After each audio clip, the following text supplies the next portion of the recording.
Arctic circle में एक हवाई जहाज का पायलट बर्फ खोद रहा था, जैसे कोई चित्र बना रहा हो। उसकी वर्दी पर सिर्फ उसका नाम ओवरगार्ड लिखा था। वो इस जगह का इकलौता बचा हुआ इंसान लगता था। काम खत्म करने पर पता चलता है उसने बर्फ में SOS लिखा था। ये दिखाता था वो आर्कटिक के बीच में खो गया था और उसे बचाव चाहिए। लगता है ओवरगार्ड का जहाज टकरा कर गिरा था। इंजन और पंख टूट चुके थे। वो कई दिनों से बर्फ में था और इस ठंडे इलाके में जीवित रहने की कोशिश कर रहा था। खाने के लिए उसने एक मछली पकड़ने का तरीका बनाया था। उसने जमी हुई झील में 3 छेद खोदे जिनमें रस्सी और चारा बांधा था। इससे वो दिन भर खाना पाता था और बर्फ के डिब्बे में मछलियां जमा करता था। खाना खाने के बाद ओवरगार्ड अपना सामान लेता है और पहाड़ पर चढ़ता है। वो आसपास देखता है, शायद कोई खोजी जहाज या हेलीकॉप्टर दिखे। कई दिनों से वो अपनी जगह का नक्शा बना रहा था और एक सिग्नल मशीन से मदद मांगता था। वो मशीन एक हैंडल घुमाने से चलती थी। लाल बत्ती दिखाती थी, सिग्नल जा रहा है। अगर जवाब आता तो हरी बत्ती जलती। जब से जहाज गिरा, ओवरगार्ड घंटों मशीन चलाता था, लेकिन कोई जवाब नहीं मिला। रात होने पर ठंड बढ़ जाती थी। वो जहाज में लौटता और अगले दिन की लड़ाई के लिए ताकत जमा करता। अगली सुबह ओवरगार्ड फिर SOS लिखता है, लेकिन पहले वो एक छोटे पत्थरों के ढेर के पास जाता है। वहां वो किसी को अलविदा कहता है।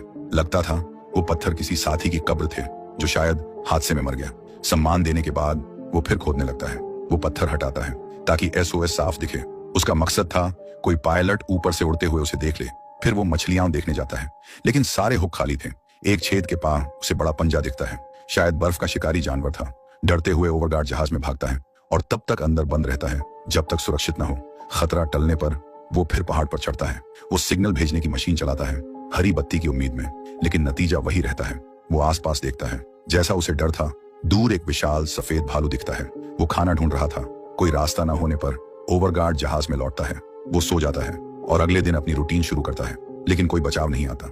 उसका मछलियों का जखीरा कम हो रहा था। वो बस सिग्नल भेजने की कोशिश करता रहता है। घंटों कोशिश के बाद ओवरगार्ड लगभग हार मान लेता है। तभी मशीन की हरी बत्ती जलती है। सिग्नल किसी ने पकड़ लिया था। ओवरगार्ड जल्दी से देखता है, जवाब कहां से आया। क्षितिज पर उसे एक हेलीकॉप्टर उड़ता दिखता है। वो जहाज के पास जाता है और धुआं सिग्नल जलाता है ताकि वो उसे ढूंढ ले।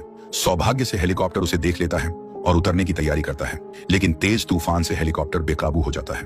पायलट को वापस मुड़ना पड़ता है। हालात और बिगड़ते हैं। हेलीकॉप्टर स्थिरता खो देता है और बर्फ में टकराकर गिर जाता है। हादसे के बाद ओवरगार्ड दौड़कर वहां पहुंचता है। हेलीकॉप्टर में पायलट मर चुका था। चोटों की वजह से उसे दूसरा साथी जिंदा मिलता है, लेकिन उसका पेट बुरी तरह घायल था। ओवरगार्ड हेलीकॉप्टर से प्राथमिक चिकित्सा किट लेता है। एक स्टेपलर से उस साथी के घाव को बंद करता है। इससे खून रुक जाता है, लेकिन बर्फीला तूफान बढ़ता जा रहा था। जहाज तक लौटने का रास्ता नहीं था। अब बस हेलीकॉप्टर में आराम करना था जब तक तूफान खत्म न हो। कई घंटे बीतते हैं और मौसम सामान्य हो जाता है। ओवरगार्ड उस बची हुई औरत की हालत देखता है और हेलीकॉप्टर के सामान की जांच करता है। उसे रस्सियां, बर्फ चढ़ने का एक औजार और फटाफट नूडल्स के कप मिलते हैं। कई दिन मछली खाने के बाद वो तुरंत पानी गर्म करके नूडल्स खाता है, लेकिन उसे वक्त बर्बाद नहीं करना था। उसे जहाज पर लौटना था इससे पहले कि और तूफान आए। हेलीकॉप्टर का पायलट बच नहीं पाया था। ओवरगार्ड उस औरत की चोटों का इलाज करने को तैयार था। वो जितना सामान ले सकता था लेता है। फिर हेलीकॉप्टर पर एक संदेश लिखता है। संदेश कहता है, 2 बचे लोग उस घाटी की ओर गए जहां उनका जहाज गिरा था। उसे उम्मीद थी कोई इसे देखकर उन्हें बचाने आएगा। ओवरगार्ड उस औरत को लेकर अपने जहाज की ओर चलता है। वहां पहुंचकर वो उसका नाम पूछता है, लेकिन औरत उसकी भाषा अच्छे से नहीं समझती। वो बस पायलट कहती है अपने साथी के बारे में जानने के लिए। ओवरगार्ड बताता है पायलट बच नहीं पाया। वो उसे जहाज में इंतजार करने को कहता है। वो फिर हेलीकॉप्टर की जांच करने जाता है। औरत के सो जाने पर ओवरगार्ड हादसे की जगह लौटता है। उसे अपने साथी का शरीर बर्फ में ढका मिलता है। जैसा उसने पहले किया, वो उसे बर्फ में दफनाता है और सम्मान के लिए पत्थर रखता है। फिर वो हेलीकॉप्टर के अंदर जांच करता है। उसे एक नक्शा, एक लाइटर, एक छोटा गैस टैंक और एक छोटा चूल्हा मिलता है। उसी वक्त उसे एक फोटो मिलती है जो उसे भावुक कर देती है। वो उसे अपनी जैकेट में रखता है। जांच के दौरान ओवरगार्ड को सामान के डिब्बे में एक स्लेज मिलता है। वो इसका इस्तेमाल सामान ले जाने के लिए करता है। जहाज पर लौटकर वो फोटो उस औरत के पास रखता है। पता चलता है ये एक परिवार की फोटो थी। इससे लगता था वो औरत और हेलीकॉप्टर का पायलट शादीशुदा थे और उनका एक छोटा बच्चा था। औरत सोती रहती है। ओवरगार्ड उसकी चोट साफ करने के लिए दवा लगाता है। वो छोटा चूल्हा जलाकर गर्मी लेता है और नक्शा देखता है। नक्शा उस इलाके की ज्यादा जानकारी देता था। पेन से निशान बनाते हुए ओवरगार्ड को तेज हवा का एहसास होता है। वो मछलियां देखने जाता है। वो खुश हो जाता है जब रस्सी खींचने पर उसे एक बड़ी मछली मिलती है। ये दोनों को खाना देने के लिए काफी थी। वो मछली और नूडल्स से सूप बनाता है। ये दुनिया का सबसे अच्छा खाना नहीं था, लेकिन एक और दिन जीने के लिए काफी था।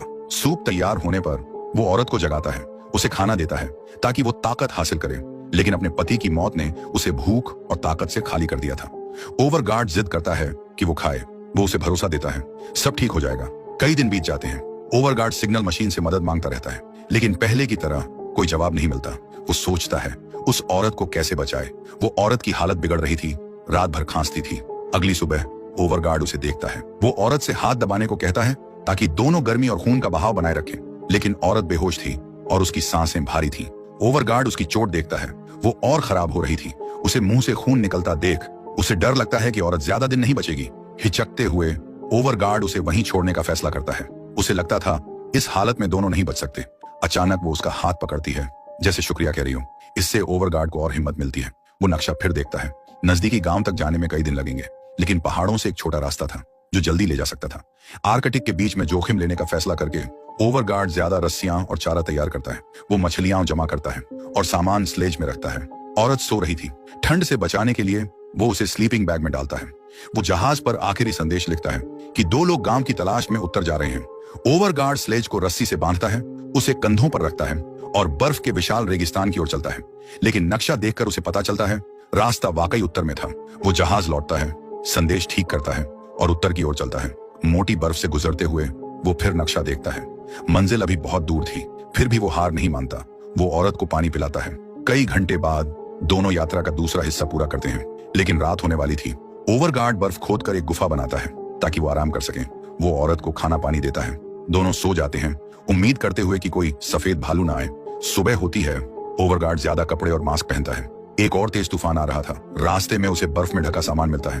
उसे उम्मीद थी ये किसी बचे हुए का होगा, लेकिन करीब से देखने पर उसे पता चलता है ये उसका अपना सामान था जो उसने पहले अकेले यात्रा करते वक्त छोड़ा था।